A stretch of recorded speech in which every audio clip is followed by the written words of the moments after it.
Good morning, viewers. Good afternoon, good evening from wherever you're watching us from. This is Mental Cactus, and just as always, Mental Monday.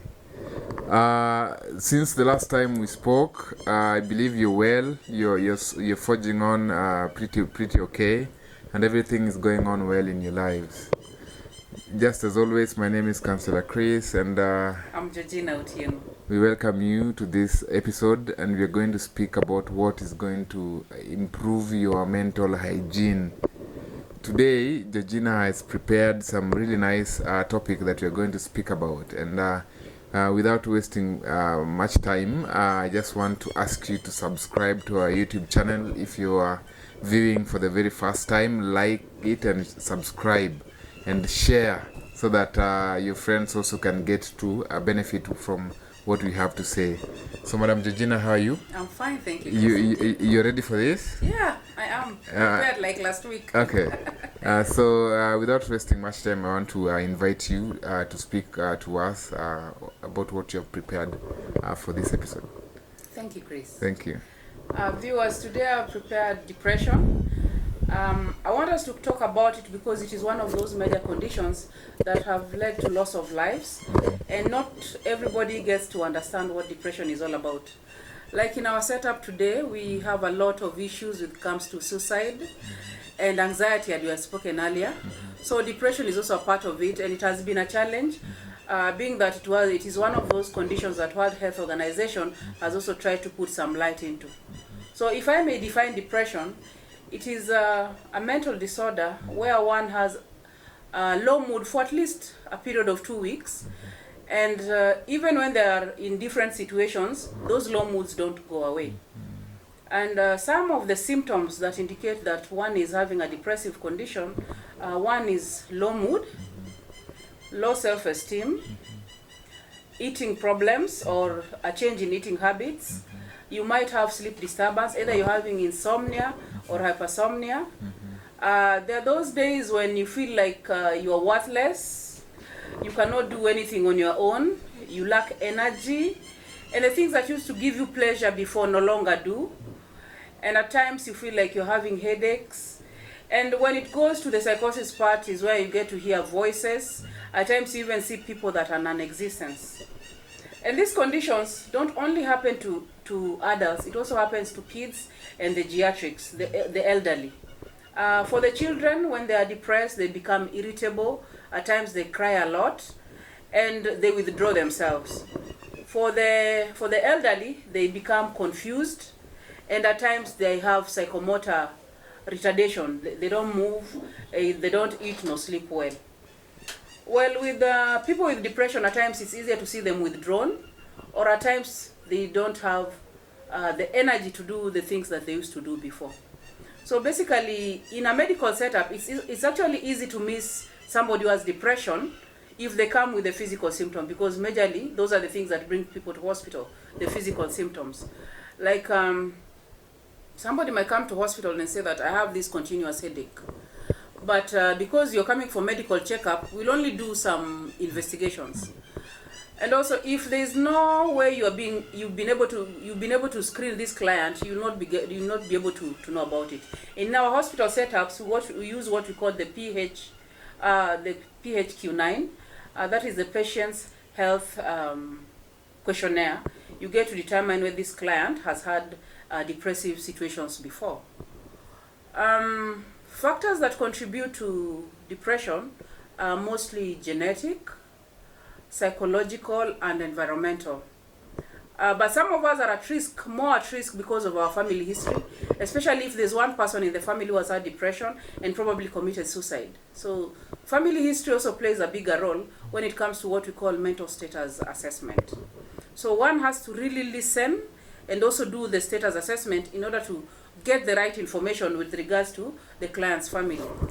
So if you have such a history in your family, it is always good to find out what happened and what led to this, because I've said some of these are genetic and probably environmental. An example is where you're working right now. If you have a supervisor who is always on your neck, why haven't you done this? Why are this report not on time? Those are always reasons why it's easier for you to start having those low moods and asking yourself, why me? It makes you feel worthless. Why is it only me that this person has issues with? And you start having those delusions. And these are some of the things that make it even detrimental, because it will affect your work. To the children, it will affect their schooling, and even it can interfere with your family life or social life. When you come for care, or when you get to visit a facility and they have determined that your condition is because of depression, you will be allowed to, or you'll be given an opportunity to get to see a psychiatrist or a psychologist who will work with you in terms of determining what are the causative factors as to why you're having the condition. And if it is a psychologist, they will do what we call cognitive behavior therapy, or at times have interpersonal psychotherapy. But if you see a psychiatrist, they'll be able to prescribe for you antidepressant. Or if you come to me as a psychiatric nurse, I will prescribe for you these drugs. Though the best thing is always get medication, and at the same time work on cognitive behavior therapy and interpersonal psychotherapy. These are the ways that will help you overcome depression.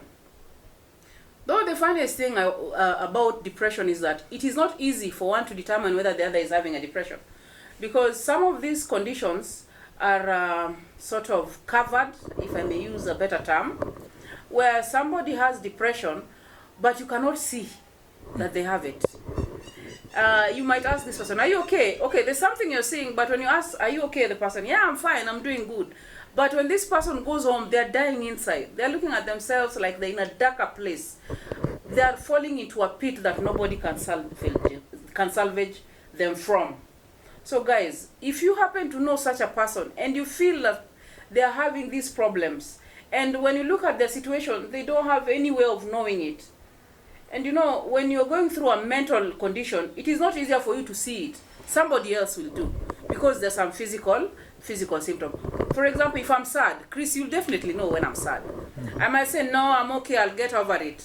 But there's a way I will always present that will tell you that I've not gotten over the situation I was in before. So it is always good to advise this person to seek medical care. Or, if you cannot advise, find out. Just sit with this person and find out what they're going through.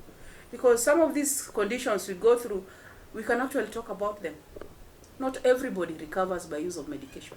Maybe this person just requires somebody to lend an ear, and they will overcome this. So those are the reasons why today we've decided, let's talk about depression, because it is killing our society. Most of these people you see on television, they're having issues with their spouses, they're killing their children, they're going through a depressive phase. Some of them even try to commit suicide, because suicidal attempts, suicidal ideation come with depression.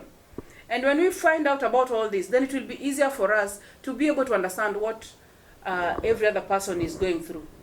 And this is especially when we spoke about self-awareness. You remember?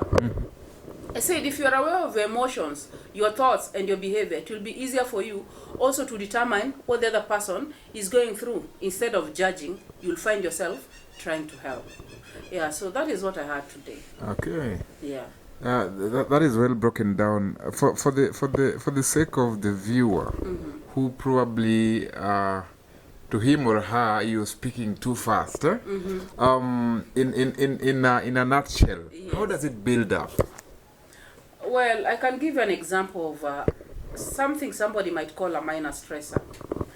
For example, somebody has passed by your door and picked just one shoe. And probably this person is playing a prank on you. And being that you are Luo, your culture is Luo, you're like, this person who has taken my shoe really wants to interfere with me. Who could do this to me? And probably this is just a friend. And then you're like, no, my friend cannot do this. So this person does not avail the shoe. So you're left wondering, why did this person just take my shoe for no reason? And then with that, you develop some headache. Yeah? And this headache is because you're thinking, why would somebody do that to you? I've been putting my shoes here for all this while. Why today? Why couldn't they have done that to somebody else? Why me? And in the process of thinking about that, you find yourself sinking deeper into questioning yourself. Is it because I'm not worth it? Is it because I do not deserve such shoes? How did this person view me? Is it because I'm not meant to be in such a place? You start thinking of so many other things, so they keep on compounding. They pile up, they pile up. By the time you yourself realize that you're out of it, you're not even there in the first place. So somebody else will come and realize that you're having an issue in the long run. So it just starts with small things or small matters that are never resolved as time goes by. Yeah. And now, how do we get out of it? You mentioned CBT, you mentioned medication. I just want you to lay emphasis briefly on how we get out of depression in a healthy manner. Okay. We have, being that we have major and minor depressive disorders, the major ones require care, meaning can be admitted into a facility and has to start on antidepressants. Okay. If it is too much, they'll end up being given what we call electroconvulsive therapy, where there's some shock on the brain so that the brain can wake up. Yeah. But the minor ones that we experience on a daily basis are the ones that we sit down. You've noted that I'm having an issue. Sit me down, let's talk. If I do not wish to talk, then you refer me to a psychologist or a psychiatrist or a nurse psychiatrist. And when I reach there, I'll have to listen or tell them what I'm going through, and also listen to how they are viewing my situation. In the process, you'll be taught what we call the CBT, where you'll be taught how to realize what triggers your condition, or what brings about these kind of emotions that makes you depressed, and what kind of behavior you've been exhibiting all along. So that is a way of asking you to monitor your emotions, your thoughts, and your behavior. You get to monitor it through CBT so that you can understand, why is it that when this person does this to me, this is how I behave? Why is it that when I go through this is how my moods come up? Yeah, so that is CBT. And then the one I was talking about was interpersonal psychotherapy. We have a one-on-one. We talk about, I get to tell you about what I've been through. And actually you might find that at times we have to go back, we have to do a timeline. And this timeline means you can even start from childhood, because some conditions start from childhood. And as time goes by, we find that this person cannot cope. So we have to start all the way until we reach to a point whereby now this person has depression. Thank you so much for breaking it down.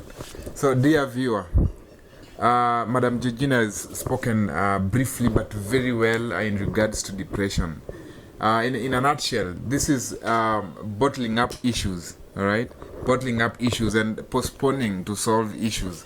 So, dear viewer, so that you avoid getting depressed, always have this tendency of sharing your issue with another person, because a problem shared is a problem half solved. So develop that attitude, embrace that attitude of sharing.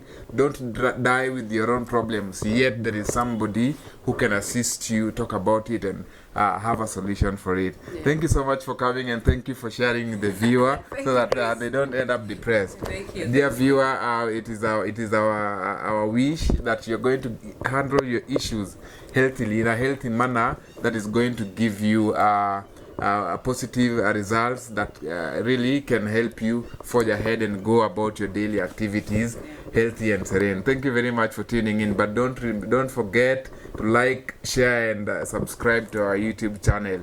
And as always, this is Mental Cactus, and the hashtag is Mental Monday. Thank you so much.